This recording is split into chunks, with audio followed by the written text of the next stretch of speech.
Hola amigos, bienvenidos a un nuevo vídeo.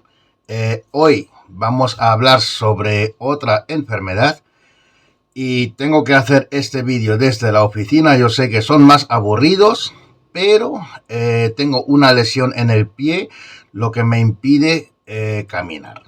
Bueno, pues hoy, en el vídeo de hoy, vamos a hablar sobre la tos de la perrera. Su nombre real es traqueobronquitis infecciosa canina, pero conocido como tos de la perrera.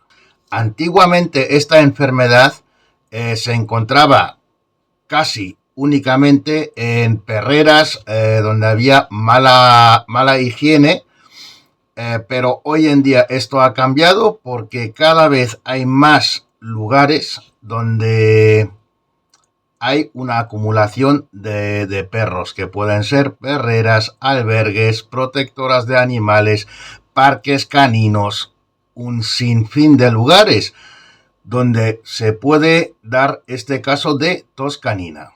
Esta tos afecta directamente al sistema respiratorio del perro y puede ser más o menos grave, influyendo o dependiendo de los agentes que están actuando, cuánto tiempo lleva el perro con la tos, factores externos, dependiendo un poco. Lo dicho, puede ser más o menos grave.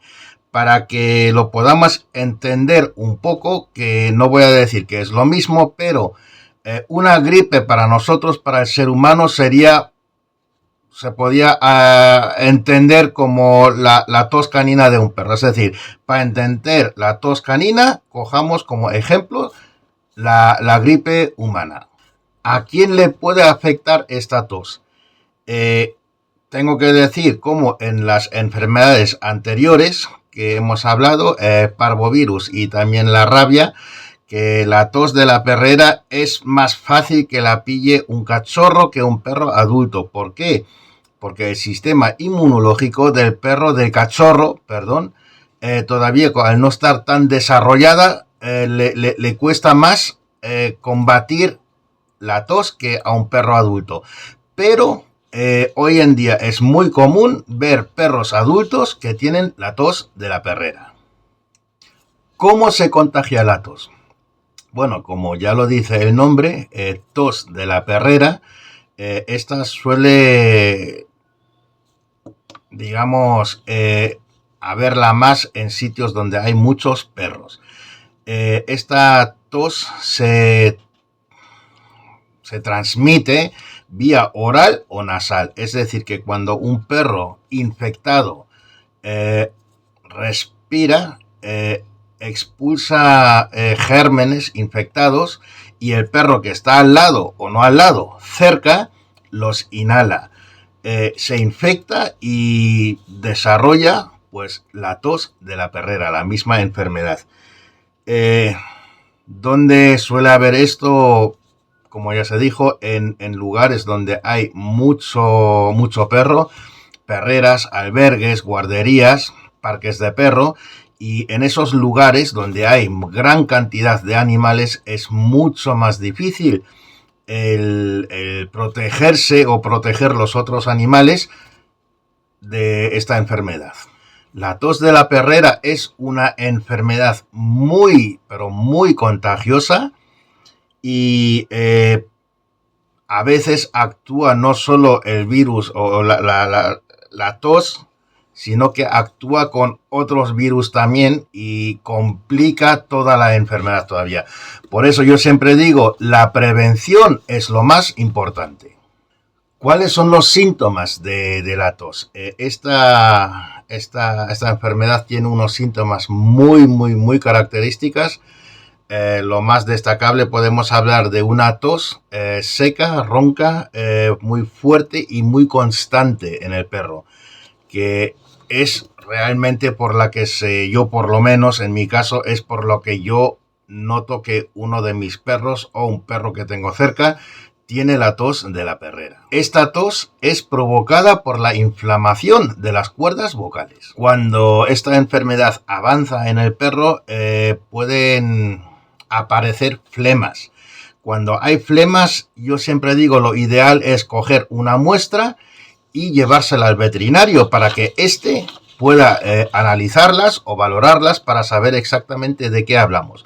Otros síntomas de la tos son malestar general, decaimiento y falta de apetito y de la energía. Aunque no estemos hablando de una enfermedad grave o mortal, lo ideal es cuando notamos algunos de estos síntomas, es coger el perro e ir lo antes posible al veterinario para así poder actuar contra la enfermedad y evitar que otras bacterias oportunistas también actúen en el cuerpo del perro, que muchas veces es lo que pasa, que estas bacterias oportunistas empeoran el cuadro y se complica la salud del animal.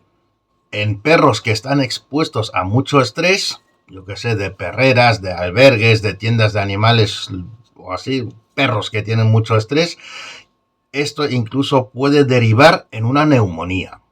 ¿Cómo se trata la tos de la perrera? Realmente, ya lo mencioné, esta enfermedad no es grave siempre que no entren en juego esas bacterias o virus oportunistas. Si estamos hablando solo de la tos, pues esto con una medicación que le va a recetar el veterinario, esto tiene fácil solución. A mí me ha pasado y en cuestión de una semana todos mis perros tuve que tratarlos. En cuestión de una semana estaba solucionado. Como siempre digo, lo más efectivo es la prevención. Hay una vacuna contra esta enfermedad que, hay que decirlo, no puede garantizar que el perro no enferme, pero lo que sí, los síntomas no sean tan fuertes y la curación sea más rápida, digámoslo así. Súper importante también es que el perro esté o viva en buenas condiciones higiénicas, ¿vale? Hay que evitar perros, en general hay que evitarlo, pero también con esta enfermedad hay que decirlo, que estén libres de estrés. Si tenemos el caso de una infección por tos canina, lo que tenemos que hacer y lo que nos va a decir el veterinario es aislar al perro. En el caso de que tengamos más perros en casa. Así que es lo que vamos a evitar, que se puede propagar esta enfermedad, que nos pueda infectar a otros perros que tengamos en casa. Yo incluso voy más allá, yo no solo aíslo mis perros en casa, sino que también los aíslo al exterior lo más que pueda, es decir, que no voy a salir a una hora donde hay muchos perros en la calle, no voy a permitir que mi perro se asome a la ventana, porque también tenemos que pensar en nuestro vecindario. De nada sirve de que mi perro en casa lo pueda curar cuando permito que los perros del vecindario se van a infectar. Por eso hay que erradicar toda infección, aislar los perros en casa si tenemos más perros y evitar que, digamos, esos agentes infectados puedan salir al exterior. El perro tiene que estar aislado un mínimo de 7 días o el tiempo que dure el tratamiento. El tratamiento podemos decir que es básicamente antibióticos. Siempre que hay agentes bacterianos, hay que dar antibióticos. Si no hay bacterias, no hay agentes bacterianos, el antibiótico no hace nada. Pero bueno, el veterinario os va a dar un tratamiento. También depende un poco, no se puede decir generalizar. ¿Por qué? Porque hay diferentes agentes oportunistas que pueden actuar dentro de esta enfermedad. Por eso el veterinario os va a mandar, dependiendo qué cuadro tiene el perro, os va a mandar una medicación u otra. Tener mucho cuidado con los perros que tienen falta de apetito y beben poco, la deshidratación. Hay que tener mucho cuidado. Para saberlo o haceros una idea, preguntarle al veterinario que os va a orientar. Hay una forma de calcular cuánto debe tomar vuestro perro al día. ¿vale? Así podemos vigilar que nuestro perro toma la suficiente cantidad de agua. Lo mejor y el mejor consejo que os puedo dar, si tenéis un cuadro en el perro, una tos ronca, seca, o en cualquier momento, aunque no estemos hablando de esta enfermedad, que el perro está diferente de lo normal y notáis que el perro tiene algo, ir a vuestro veterinario de confianza, ir al ser posible el que conozca a vuestro perro, y él va a indicar el mejor tratamiento para el animal y así también para lo mejor para vosotros. Un saludo, os dejo aquí y nos vemos.